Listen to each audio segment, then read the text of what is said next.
8 जुलाई 2013 को चीन की कम्युनिस्ट पार्टी के प्रमुख अखबार वेन वेइपो में एक आर्टिकल छपा था जिसका टाइटल था the 6 wars China is sure to fight in next 50 years, यानी 50 साल के दौरान चीन 6 युद्ध लड़ेगा।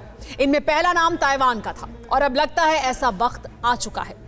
एक हफ्ते के दौरान दूसरी बार चीन की फौज के ताइवान की तरफ कूच करने की तस्वीरें सामने आई हैं। शंघाई हाईवे पर चाइनीज फील्ड आर्मी की कम्युनिकेशन ब्रिगेड का करीब 12 किलोमीटर लंबा काफिला ताइवान के करीब ग्वांगडोंग की तरफ बढ़ रहा है। सवाल यह है कि चाइनीज आर्मी की मूवमेंट की वजह क्या है? क्या ताइवान अगला यूक्रेन बनने वाला है?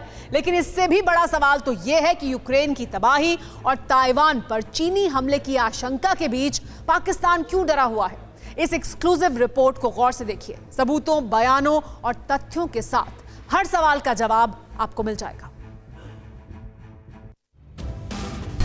ताइवान के सामने चीन, वर्ल्ड वॉर का पहला सीन। चीन के टारगेट पर ताइवान, पाकिस्तान क्यों परेशान? ताइवान यूक्रेन भांप रहा है, पाकिस्तान क्यों कांप रहा है?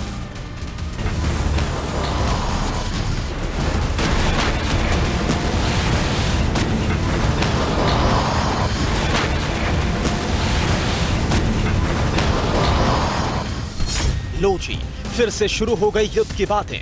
फिर हलकान हो गया पाकिस्तान। पता नहीं पाकिस्तानी हुक्मरानों और कट्टरपंथियों को जंग का कौन सा कैंसर है जो ठीक ही नहीं होता है। पाकिस्तानियों को एक बार फिर सिर पर बारूद बरसने का खौफ सताने लगा है। जिन्ना के मुल्क के जोकर फिर जंग की बातें करने लगे हैं, लेकिन क्यों करने लगे हैं? यूक्रेन में रूस का खौफ है।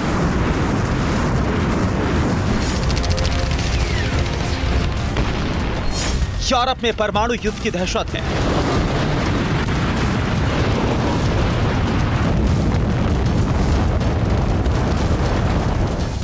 ईरान में इजराइल के हमले का डर है।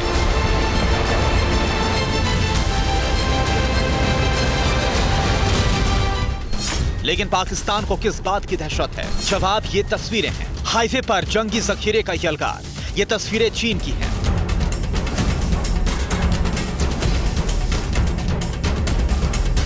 हथियारों का जखीरा चीन का है, टारगेट ताइवान है।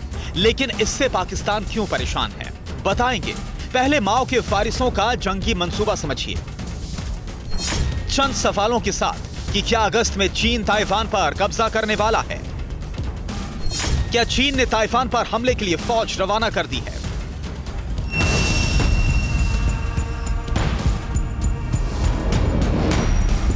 ये सवाल तो कई बार उठते रहे हैं, लेकिन इस बार मसला बेहद सीरियस हो चुका है।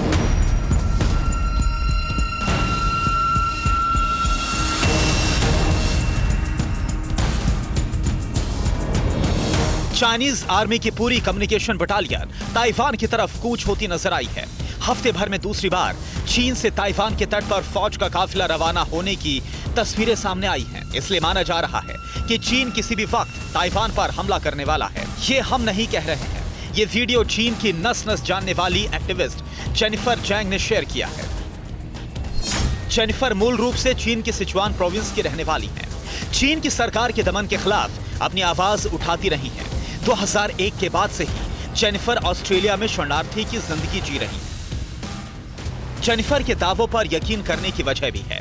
चाइनीज आर्मी की फील्ड कम्युनिकेशन व्हीकल्स की एक खेप 1 किलोमीटर तक लंबी थी, जो चीन के गुआंगडोंग प्रोविंस की तरफ मूव कर रही थी। गुआंगडोंग चीन के दक्षिणी इलाके का प्रांत है, जिसकी सरहद ताइवान स्ट्रेट से लगती है। ताइवान स्ट्रेट की चौड़ाई करीब 177 किलोमीटर है, यानी चीन के लिए ताइवान तक पहुंचने का सबसे आसान रूट यही हो सकता है। गुआंगडोंग में चीन के कई युद्धपोतों के रुकने का ठिकाना है। इसके अलावा पीएलए के दक्षिणी थिएटर कमांड का मुख्यालय भी गुआंगडोंग के गुआंगझाओ में है।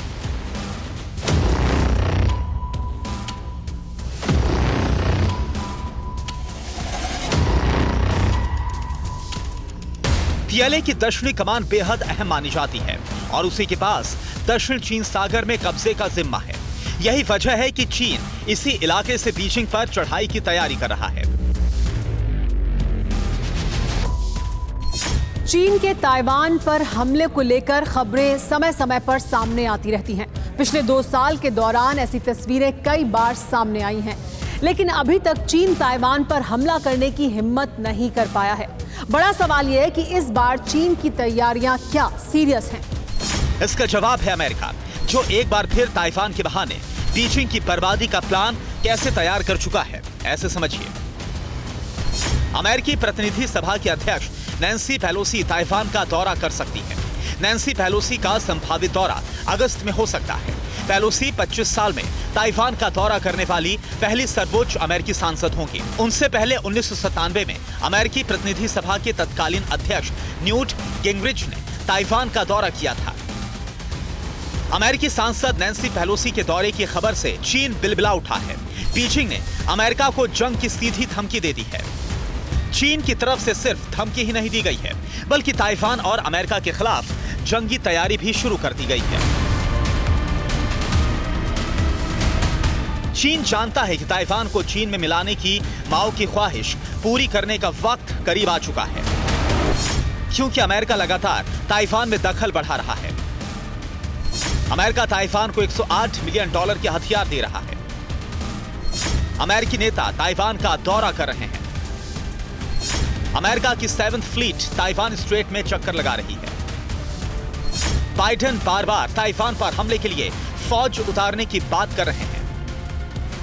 चीन जानता है कि अगर ताइवान पर कब्जे में देर की गई तो दुनिया के कई और देश ताइवान के समर्थन में उतर सकते हैं। इसलिए माना जा रहा है कि आने वाले दिनों में चीन किसी भी वक्त ताइवान पर हमला कर सकता है। अगर वाकई ऐसा होता है तो दुनिया के पूरब वाले छोर से उठने वाला बारूदी धुआं धरती के बड़े हिस्से को अपनी चपेट में ले लेगा, ये तय है।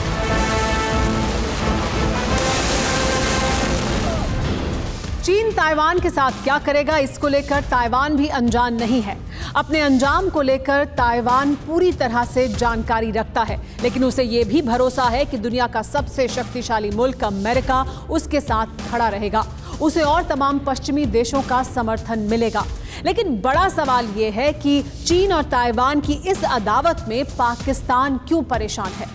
पाकिस्तान के खौफ की यही वजह है। बॉर्डर पार के मुल्क को ना तो यूक्रेन की फिक्र है, न ताइवान के तहस नहस होने का डर है। पाकिस्तान को पीओके में अपने बाप की दुकान बंद होने का डर सता रहा है। इस्लामाबाद के हुक्मरानों से लेकर रावलपिंडी के जनरल तक को इन दिनों ऐसे ही ख्वाब आ रहे हैं। पाकिस्तानियों को पक्का यकीन हो चुका है कि यूक्रेन और ताइवान के बाद पीओके में तिरंगा फहराने की तैयारी पूरी है। सवाल यह है कि अब ऐसा क्या हो गया है?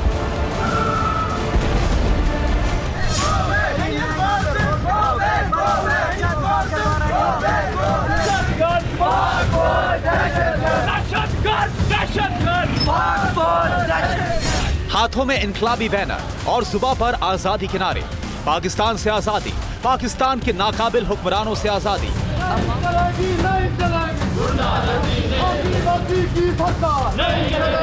पाकिस्तान की जालिम और बुज़दिल फौज से आजादी।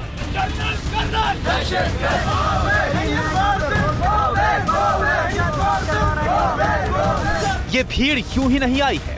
ये इंसानी सैलाब जिन्ना के मुल्क के टुकड़े टुकड़े होने की मुनादी है। पाकिस्तान के पापियों के खिलाफ पीओके फिर उबल रहा है। हफ्ते भर से गिलगित बाल्टिस्तान से लेकर मुजफ्फराबाद कोटली तक जिन्ना के मुल्क के लुटेरों से आजादी के नारे गूंज रहे हैं।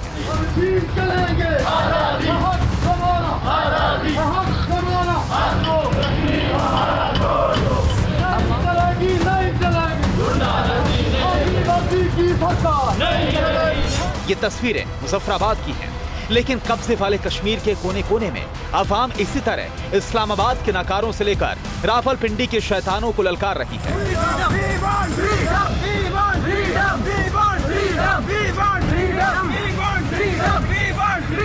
पाकिस्तान के कब्जे वाले कश्मीर में अवाम सड़कों पर है। महिलाएं और बच्चे तक बाजवा को ललकार रहे हैं। रावलकोट, मुजफ्फराबाद, कोटली से लेकर गिलगित बाल्टिस्तान तक इस्लामाबाद के खिलाफ इसी तरह का आक्रोश है। हालात ये हैं कि पीओके के लोग खुद हाथ में तिरंगा थामने को तैयार हैं।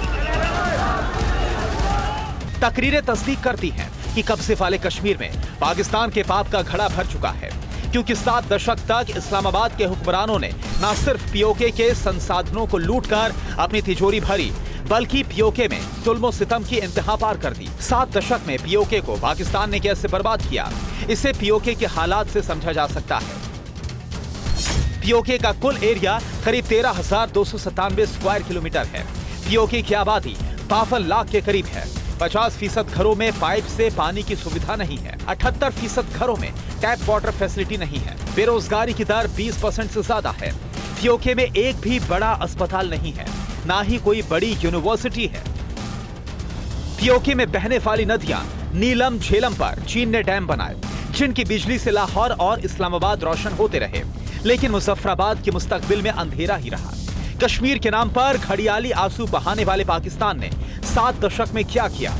पाकिस्तानियों की जुबानी पीओके में इस्लामाबाद के हुक्मरानों की करतूत की यही कहानी है।